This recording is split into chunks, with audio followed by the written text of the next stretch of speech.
Pessoal, bom dia, boa tarde, boa noite, dependendo do horário que você está assistindo esse vídeo. Vamos continuar aqui nossa parte de competência, entrando agora especificamente nas regras de competência territorial.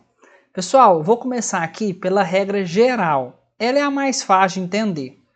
Veja bem, como regra geral na parte territorial, nós temos o domicílio do réu, tudo bem? Então, chegou na fase de delimitar qual é o foro, a comarca em que você deve protocolar a sua ação, qual o juízo competente para você analisar isso, você vai, pela regra, é o domicílio do réu, para as ações pessoais e reais mobiliárias. Ações pessoais são todas aquelas ações que tratam de direito das obrigações, de contratos, que tratam de direitos pessoais.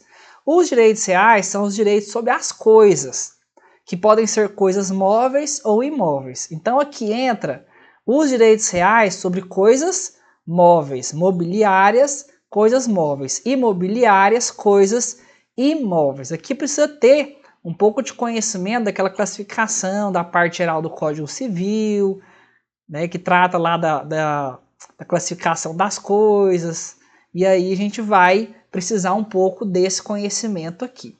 Essa é a regra geral. Se tiver mais de um domicílio, lembrando que o domicílio civil, ele não necessariamente significa residência. A residência pode ser algo que caracteriza o domicílio, mas a pessoa pode ter domicílio em um local sem ter residência. Ela pode trabalhar num local, ficar no hotel durante segunda a sexta-feira e voltar para sua residência sábado e domingo. Ela vai ter um domicílio nessa cidade que ela está trabalhando, que é onde que ela mantém as suas relações jurídicas, de emprego, de amigos, de colegas de trabalho e assim por diante. Ela pode ter inclusive mais de um domicílio, 2, 3, 4, a quantidade de locais em que ela conseguir estabelecer as suas relações jurídicas com ânimo de ficar ali, né, por um tempo razoável. Nesse tipo de situação, o autor ele vai poder escolher demandar o réu, ou seja, entrar com a ação em qualquer um desses domicílios. Se ele tem domicílio na cidade X, Y e Z, você vai poder entrar com a ação na cidade X, Y ou Z. Não dá para entrar com as três ao mesmo tempo, você vai ter que escolher. Ou ele tem vários domicílios, você vai escolher um domicílio desse para você entrar com a ação naquela comarca que abrange aquele domicílio. Porque você pode ter uma comarca que abrange mais de uma cidade. Se a pessoa, às vezes, tem domicílio em duas cidades que são próximas e uma das cidades é muito pequena, não é comarca. Então tem uma comarca só, duas cidades, uma comarca só. Então vai ser num lugar só, não tem como ele escolher mais de um. Então, se ele tiver domicílio em mais de uma comarca, aí você pode demandar em qualquer uma dessas comarcas. Você pode escolher. O autor escolhe aonde, desde que o réu tenha domicílio ali. Se tiver mais de um réu com domicílio diferente, você também vai poder escolher, o autor, entrar no domicílio de qualquer um dos réus. Então, se você tem um litisconsórcio passivo, que é um conjunto de réu ou réus, 2, 3 ou mais, cada um mora numa comarca diferente, tem um domicílio diferente, você vai poder escolher um deles para entrar com a ação. Você vai poder escolher. Se for domicílio incerto ou desconhecido, o réu pode ser demandado onde for encontrado ou no domicílio do autor. Então aqui, pessoal, a pessoa que viaja muito, às vezes trabalha numa questão itinerante, seus trabalhos vai indo de cidade em cidade, vai levando ali um carrinho de truck food de uma cidade para outra, etc. Esse tipo de pessoa ele pode ser demandado no local aonde que ele for encontrado ou no próprio domicílio do autor. Então tem algumas profissões aí que a pessoa fica muito na estrada, vai de cidade para cidade, for de truck, dentre outros. Então você pode até entrar no domicílio do próprio autor nesse tipo de situação. Se o domicílio do réu for no exterior, poderá ser demandado no domicílio do autor, mas se esse também morar no estrangeiro, a ação pode ser proposta em qualquer comarca. Ou seja, a ação tem que correr aqui no Brasil, mas as duas pessoas moram no exterior. Onde você vai propor? Qualquer comarca. Se o réu mora no exterior, você propõe na comarca do autor. Se os dois moram no exterior, qualquer comarca que você protocolar será competente para analisar aquela questão, já que não tem parâmetro territorial nenhum. Nenhum dos dois possui parâmetro territorial para estabelecer a competência nesse caso. A regra geral, ela é prevista no artigo 46 do Código de Processo Civil. E se vocês lerem aí o artigo, vão chegar a essa conclusão que eu expliquei aqui no parágrafo anterior. Então ele começa com a regra mais geral de todas, que é o domicílio do réu, e ele vai falando, tem mais de um domicílio, tem um domicílio incerto, e assim por diante, eles vai especificando aqui no artigo. Agora, nós estamos falando das ações pessoais e das reais mobiliárias. Esse aqui é o mais tranquilo de todos, pessoal. Competência não é muito simples de entender, a gente tem que falar de forma franca com vocês, porque existem várias regrinhas que devem ser aplicadas, não é fácil de entender todas, e essa primeira aqui é a mais tranquila. Então, primeiro a gente vai partir dela. Domicílio do réu, tem mais de um domicílio, pode ser escolher qualquer um deles. Se tem mais de um réu, cada um mora na comarca, pode escolher qualquer um deles, que é o mais comum de acontecer na área de contratos, consumidor e assim por diante. Nas ações reais imobiliárias, que é a competência tratando dos bens imóveis, das coisas imóveis, a situação ela vai se complicar um pouquinho. Então presta atenção aqui, porque esse artigo 47 ele foi um pouco mal redigido e acaba atrapalhando o seu entendimento. Mas o que ele está falando no artigo 47? Está falando o seguinte, que nas ações reais imobiliárias, o foro de competência é o foro de situação da coisa. Significa o quê? Significa que você vai observar aonde que aquele imóvel está registrado.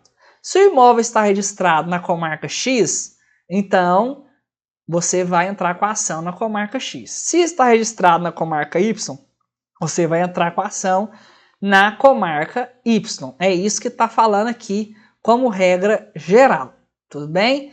Mas o que acontece? O artigo 47, ele abre alguma exceção para que, além de ser no foro onde a coisa está, possa também ser no domicílio do réu ou até mesmo em foro de eleição, podendo o autor escolher entre eles, ou seja, o local onde está a coisa, o foro de eleição que foi colocado no contrato, ou até mesmo o domicílio onde que a pessoa possui. E aí cai naquela regra, se tiver mais de um domicílio, pode ser em qualquer um deles. O autor ele vai poder escolher. Aí o que acontece? Quando que ele pode fazer isso? Ele pode fazer isso quando for direitos reais sobre coisa alheia. Para quem não teve direitos reais ainda, os direitos reais pode ser sobre coisa própria ou sobre coisa alheia. Como, por exemplo, sobre coisa própria, nós temos a propriedade, que é um direito real mais completo que nós temos. Possibilidade de usar a coisa, de explorar e assim por diante. Só que existem alguns direitos reais, como, por exemplo, os direitos reais de garantia, como a hipoteca. Você pega um empréstimo e aí você dá o seu imóvel em hipoteca. O que significa isso? Significa que o seu imóvel ele vai servir de garantia caso você não pague aquela dívida. Se você não pagar, vai poder vender esse imóvel seu, transformar em dinheiro e pagar a dívida que você tem com o banco, por exemplo. Essa hipoteca aqui, direito real sobre coisa alheia, é uma das hipóteses que você pode escolher. Às vezes lá no contrato de empréstimo já tem o foro de eleição. Pode ter? Pode. Às vezes lá no pode entrar no domicílio do réu? Também pode. Pode entrar no local onde que a coisa está situada, o imóvel que foi dado em garantia? Também pode, é possível escolher. Usufruto, uso, que são direitos que você possui sobre uma propriedade que não é sua. Propriedade é de uma outra pessoa, mas você pode utilizar aquela propriedade, produzir frutos nela e assim por diante, que é o usufruto, a mesma coisa. Agora, se for propriedade, vizinhança, servidão, posse, enunciação de obra nova, divisão e demarcação de terras, aí só pode ser o juízo de situação da coisa. Não abre a possibilidade de ser o domicílio do réu ou o foro de eleição. Então, aqui é basicamente assim, ó. O juiz de situação da coisa é responsável pelas reais imobiliárias, com exceção dos direitos reais sobre coisa alheia, hipoteca, usufruto, uso, que também pode ser o foro de domicílio do réu ou foro de eleição. Tudo bem? E aqui nós temos uma questão que também não pode passar batido de jeito nenhum para vocês, é que apesar dessa competência ser territorial, situação da coisa, ela não é relativa, ela é uma competência absoluta. Ah, professor, é uma exceção? Porque você falou que competência relativa é competência territorial. Sim, falei, essa é a regra. Tem exceção? Tem exceção.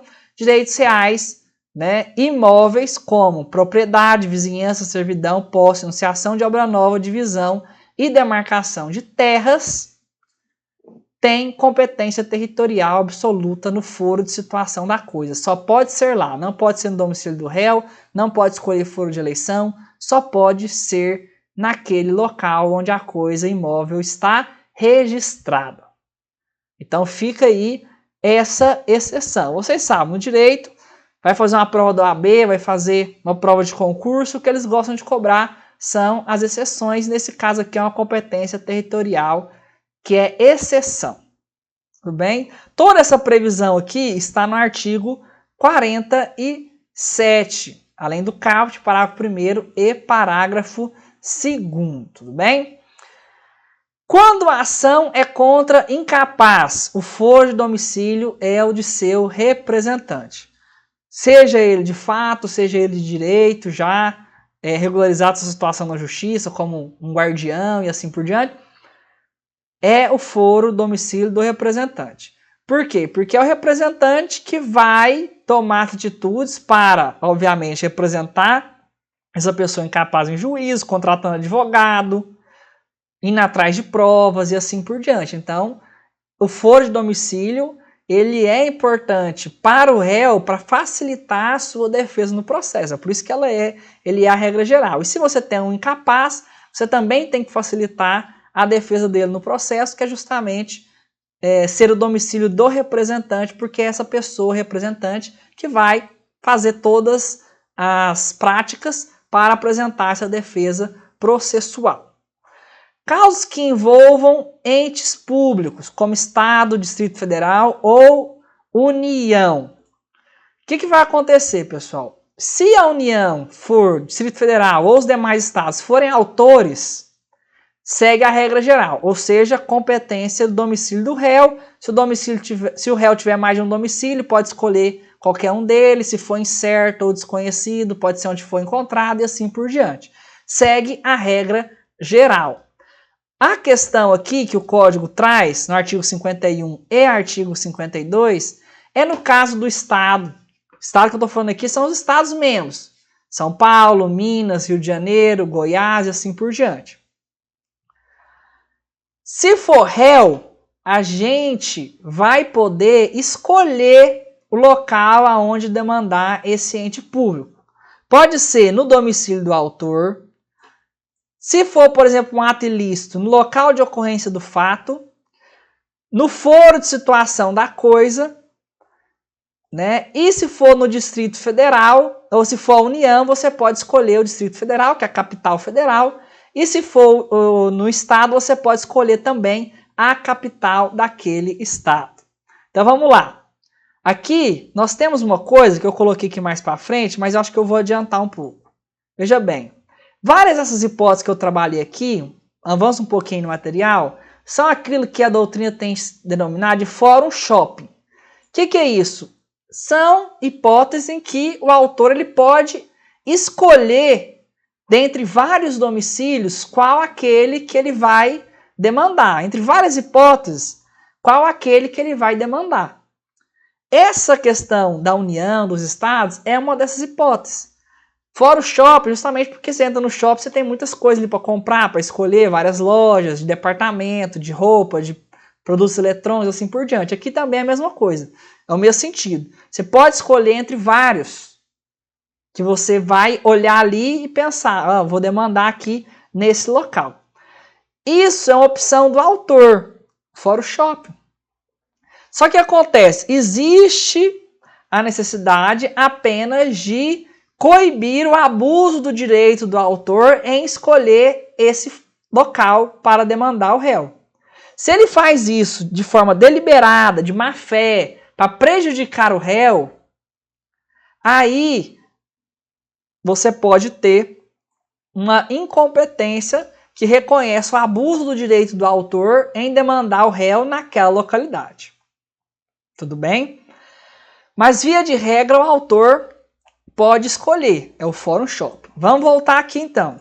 Qual que é o fórum shopping quando a gente está demandando contra esses entes públicos aqui, Estado, DF e União? Você pode demandar no seu próprio domicílio, se você for autor. No local onde ocorreu o fato, por exemplo, no acidente de trânsito que você teve com um automóvel da União, um automóvel do Estado. No foro de situação da coisa, se for bem imóvel. No Distrito Federal, se for a União. E na capital do Estado, se forem os Estados membros. Posso escolher qualquer um desses? Posso escolher qualquer um desses. Já a União, o Estado e o DF processando alguém, não tem como escolher. Tem que ser o domicílio do réu. Só vai escolher se o réu tiver mais de um domicílio. Vamos para o próximo aqui. Casos que envolvem casamento e união estável. Presta atenção. Às vezes os concursos estão cobrando isso. De vez em quando eu pego questão para colocar em prova, eu vejo isso. No Código de 73, a preferência nesse tipo de situação aqui, divórcio, dissolução de união estável, era da mulher. Tudo bem? No Código Novo, isso foi modificado. Agora, quem estiver na guarda do filho incapaz é que vai ter preferência. Não existe mais a preferência da mulher, seja da companheira ou da esposa, se for união estável ou ação de divórcio. Se tem filho, então, incapaz, a gente vai observar com quem que esse filho está morando, mesmo que seja de fato, mesmo que a gente não tenha, o juiz não decidiu nada sobre isso, mas sempre tem aquela pessoa com o filho, às vezes vai sair de casa, o filho vai acompanhar. Se quem estiver na guarda de fato desse filho, não precisa ser jurídica, pode ser de fato, é que vai ter a preferência do domicílio. Se for com qualquer um dos dois, vai ser aquele que estiver com a guarda dos filhos. Se não tiver filho incapaz, ou às vezes não tem filho, ou já são maiores de idade, será o foro de domicílio do casal, o último, né, onde que eles se separaram ali de fato. Então, se eles estavam morando na comarca X, divorciou, a comarca X vai ficar responsável por fazer aquele divórcio. Agora, se nenhuma das partes residir mais no último foro de domicílio do casal, aí será o foro de domicílio do réu. Separado de fato lá na comarca X, um foi para a comarca Y, o outro foi para a comarca Z. Não vai ser a comarca X mais. Qual que vai ser? A Y a Z, dependendo de quem entrar com a ação de divórcio ou solução de união estável primeiro. Se for quem está residindo na comarca Y, vai ser o domicílio da comarca Z e vice-versa. Ah, mas pode ser o homem, a mulher, não importa mais. É no domicílio do réu. Inclusive, com as uniões estáveis e casamentos homoafetivos, né, você pode ter duas mulheres, você pode ter dois homens. Então, nesse tipo de situação, você vai procurar o domicílio do réu. Não existe mais preferência para o domicílio da mulher, o que ainda pode cair em questão para confundir. E às vezes o aluno entra na internet também, pega informação desatualizada. Isso foi alterado pelo CPC de 2015. Na ação de alimentos, competência é o domicílio do alimentando. Alimentando é quem vai receber a pensão alimentícia. O que geralmente também é o foro domicílio do incapaz, né? Porque muitas das vezes quem recebe alimentos tem menos de 18 anos.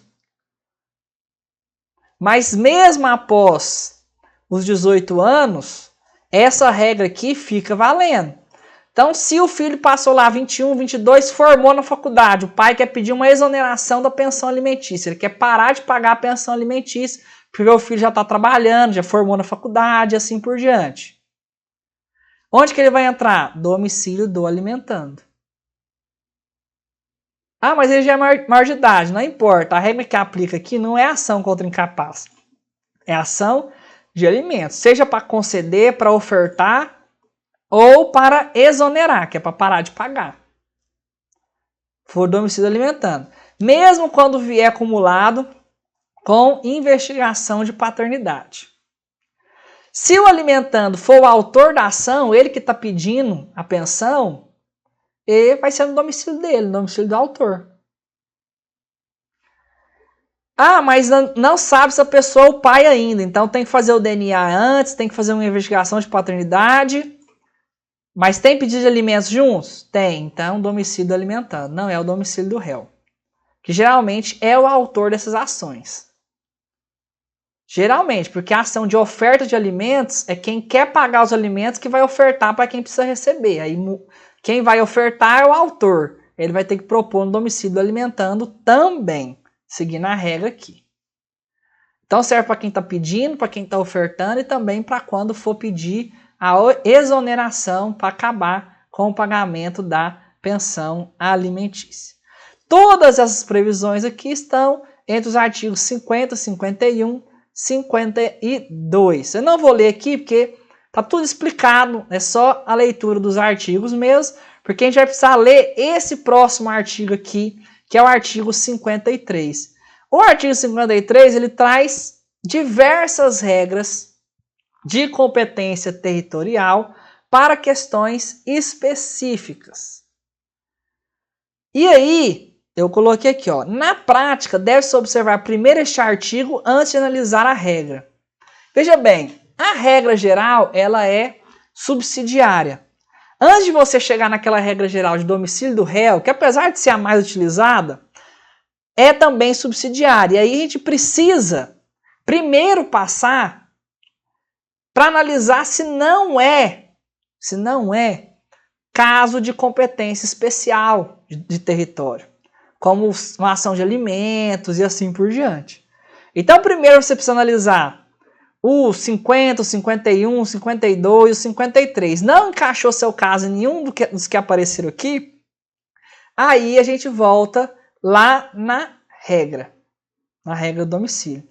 Antes de passar por ação de imóveis, antes de passar pelos 50, 51, 52, 53, a gente precisa, né, antes de chegar lá, passar por todos esses artigos aqui. E os 53 falam: é competente o foro para ação de divórcio, separação, anulação de casamento, reconhecimento ou dissolução de união estável. É aquilo que eu já expliquei: domicílio do guardião do filho incapaz, se não tiver domicílio do casal, se não tiver o domicílio, né, vai ter que ser no domicílio do réu. Esse aqui eu já expliquei. O do alimentando está no inciso 2, domicílio residência do alimentando. E do lugar aqui eu ainda não falei, são várias hipóteses, então eu quero ler aqui com vocês e ir explicando. Onde está a sede para a ação em que for ré pessoa jurídica? Então, pessoa jurídica, ela vai ter uma noção diferente de domicílio da pessoa física. Então aqui nós temos regulação quando a gente vai processar uma pessoa jurídica. Veja bem, a A, a B e a C, todas essas três aqui tratam de pessoas jurídicas. Então a gente tem que interpretar em conjunto. Primeiramente, tem a sede, se for pessoa jurídica, óbvio, mas também pode ser agência ou sucursal, quanto às obrigações que a pessoa jurídica contraiu. Então você tem aquela pessoa jurídica gigante, que tem várias agências ou sucursais, né, as chamadas no popular as filiais. Então você vai poder também entrar no local ali onde aquela pessoa jurídica tem agência ou sucursal.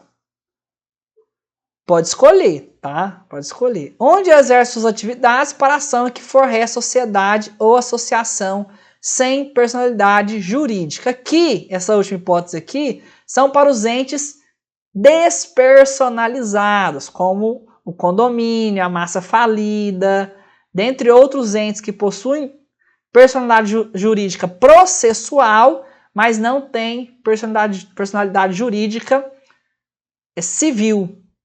E aí vai ser onde exerce as suas atividades. A mais comum de todas é a questão do condomínio horizontal, vertical, que você tem uma estrutura ali, cobra as parcelas de contribuição mensal, né, pode até processar um condomínio que está devendo, mas ele não tem pessoa jurídica, não é uma pessoa jurídica com administração toda formalizada, etc.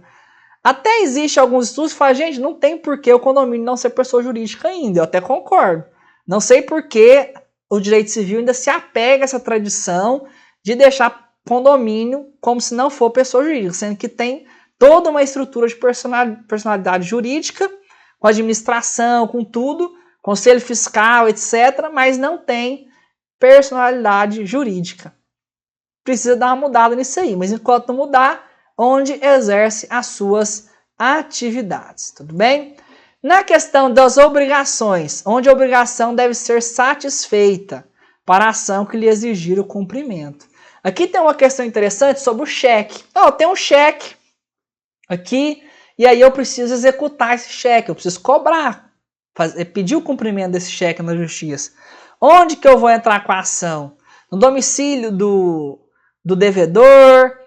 Aqui, pessoal, em relação ao cheque, por exemplo, é aonde está a agência do banco que emitiu o cheque. Todo cheque vai ter lá embaixo, se vocês observarem, vai ter a agência, o endereço da agência onde o cheque foi emitido. Se o cheque foi emitido ali, é onde que deve exigir o cumprimento. É por isso que em muitos lugares que ainda não aceitam cheque, está bastante incomum isso já, ainda mais com o Pix agora. Se o cheque é um pagamento, né, uma ordem de pagamento à vista, então faz o Pix e você paga na hora, que é à vista. Então o cheque está cada indo mais em declínio, né, cada vez mais em declínio. Mas tem que ser ali. É por isso que às vezes você vai observar num comércio assim, cheque só se for da praça. Por quê? Porque ele compensa mais rápido na hora que você deposita, mas também tem a questão jurídica. Que se você trabalha numa comarca do estado X, pega um cheque da comarca do estado Y, você vai ter que executar aquele cheque na comarca do estado Y. Aí tem que correr atrás de advogado, a audiência tem que ir e assim por diante, vai complicando tudo. Então, quando você tem uma obrigação, vai ser o local onde que ela deve ser satisfeita. Se for idoso, é no local da residência do idoso, mas tem que ser direito previsto no respectivo estatuto. O estatuto do idoso ele tem lá os direitos básicos do idoso, né, de prioridades, de fila, de um monte de coisa, direito à saúde, educação. Quando for direito previsto no estatuto, a gente vai observar a residência do idoso. Mas se for um direito previsto no Código Civil, por exemplo, uma cobrança de dívida, uma ação de obrigação de fazer, etc., aí vai ter que observar as demais regras, como o local onde a obrigação deve ser satisfeita ou o domicílio do réu se não tiver um local específico para essa obrigação ser satisfeita. Então, o X da questão aqui é não esquecer que tem que ser direito previsto no Estatuto do Idoso. F. Da sede da serventia notarial de registro para ação de reparação de dano por ato praticado em razão do ofício. Então, se você foi lesionado em seu direito por um ato de um cartório, você vai ter que entrar no local onde é a sede desse cartório. Então, se ele está na comarca X, você na comarca X e assim por diante. Aqui não tem muito segredo, não. Mas é importante saber que cartório também não tem personalidade jurídica. Não tem, tá? Você vai processar não é o cartório, mas sim o registrador ali, o cartorário que toma conta daquele cartório. Não é o cartório não tem personalidade jurídica. 4. Do lugar do fato, do ato ou do fato para ação de reparação de dano, ou seja, se você, um acidente de trânsito, numa cidade que você não mora, etc., você tem aqui o local, né, de onde que aconteceu aquele ato ilícito de imprudência que bateu no seu carro, você vai ter que observar o local do ato ou do fato. Ou também que for réu, administrador ou gestor de negócios alheios. Gestor de negócios alheios é a pessoa que pega direitos e bens de uma pessoa e vai gerir, né? Vai investir, vai pagar conta, vai fazer um monte de coisa.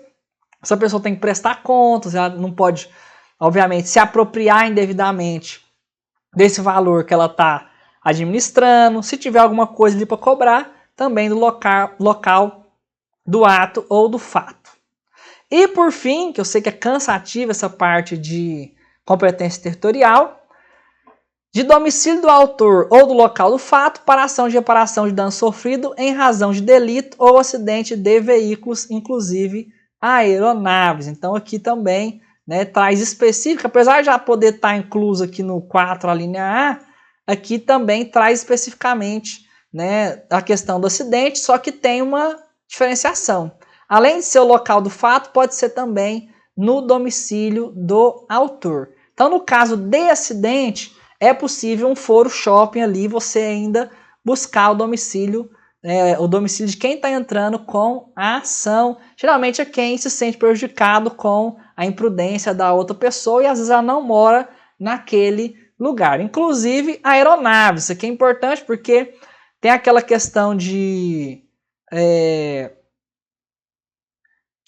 ficar lá esperando horas nas filas e assim por diante, também admite o domicílio do autor, embora aquilo lá é relação de consumo e o Código de Defesa do Consumidor, não está aqui no Código de Processo Civil, mas acho que é importante vocês notarem aí, ele também admite você entrar com a ação no domicílio do consumidor quando for ação que engloba relação de consumo. Então, uma garantia descumprida, um produto entregue com defeito, um produto que não foi consertado dentro do prazo. Você não precisa ir no local onde você comprou, você pode demandar do seu próprio domicílio quando for relação de consumo. Voltando aqui, na prática, pessoal, primeiro você vê todas essas hipóteses aqui, para ver se não é nenhum caso de competência territorial que se enquadra no 53, 52, 51, 50, 47. Se não se encaixar em nenhum desses artigos, aí a gente vai aplicar o 46, que é a regra geral de domicílio do réu. Eu começo por ela porque ela é mais fácil de entender. Mas na prática, o caminho é inverso. Primeiro você exclui as especiais, para depois você cair na regra geral. E ainda para finalizar a competência territorial, nós temos o foro de eleição. O foro de eleição é aquele que as partes elegem o local em que será a demanda em caso de algum problema ocorrer em determinado contrato. Foro de eleição vem disso, eleger local. Só que aqui a gente tem que observar o seguinte, a eleição é sempre do local em si, do foro, e não do juízo. Você pode eleger a comarca X, Y, Z, mas você não pode eleger segunda vara civil da comarca X, terceira vara civil da comarca Y. Não. Comarca Y, comarca Z. Daí, quando se tiver mais de uma vara, vai distribuir. O critério é distribuição. Igual eu expliquei na aula anterior. Aí vai distribuir.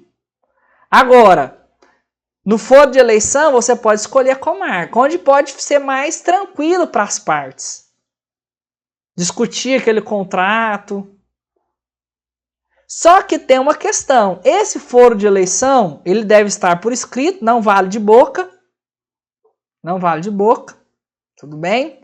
E só pode ser em relação à competência territorial, relativa. Lembra que tem uma exceção da competência territorial que é absoluta, lá dos direitos reais, de propriedade, vizinhança? Não admite foro de eleição. Além disso, esse foro de eleição ele tem limitações que previnem de que ele possa ser utilizado de forma abusiva. Por exemplo, no direito do consumidor, foro de eleição, na maioria dos contratos de direito do consumidor, não pode. Não pode. Por quê? Porque imagina você estar contratando com uma empresa gigante, a Apple, a Samsung, e aí eles colocam foro de eleição em outro país, ou até mesmo numa cidade muito longe. Você mora no norte do país e você vai ter que demandar eles em São Paulo, ou no sul do estado. Não pode. Consumidor raramente vai passar um foro de eleição, principalmente se for contrato de adesão, aquele contrato que já vem prontinho, você só assina, você não discute cláusula, você não faz nada. Mas também é possível que seja abusivo em outras circunstâncias também. É possível que seja abusivo em outras circunstâncias.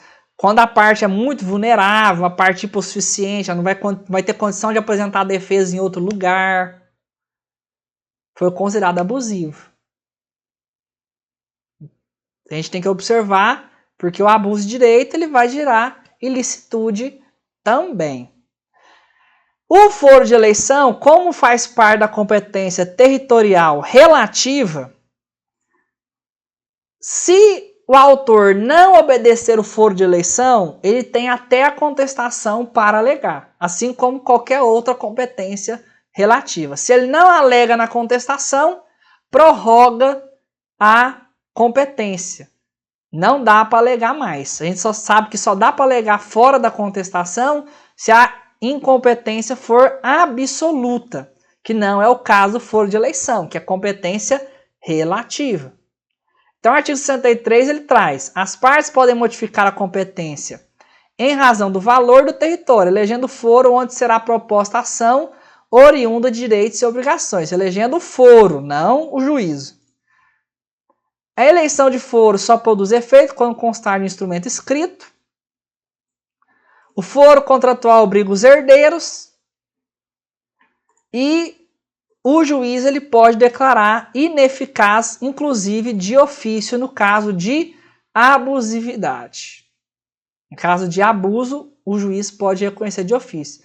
Ah, professor, mas competência territorial o juiz não pode conhecer de ofício. Regra corretíssima, aprendeu bem. Mas tem exceção? Tem. Aqui, no foro de eleição, é competência relativa, mas o juiz pode reconhecer de ofício. Tá bom? E se ele não falar nada de ofício, o réu vai ter que alegar esse abuso na sua contestação. Tudo bem? Essa aqui, pessoal, é a parte final da competência territorial. Vamos encerrar a aula agora. Na próxima aula, a gente continua com as demais competências. Razão da matéria, pessoa, valor da causa e também a funcional. Tchau, tchau.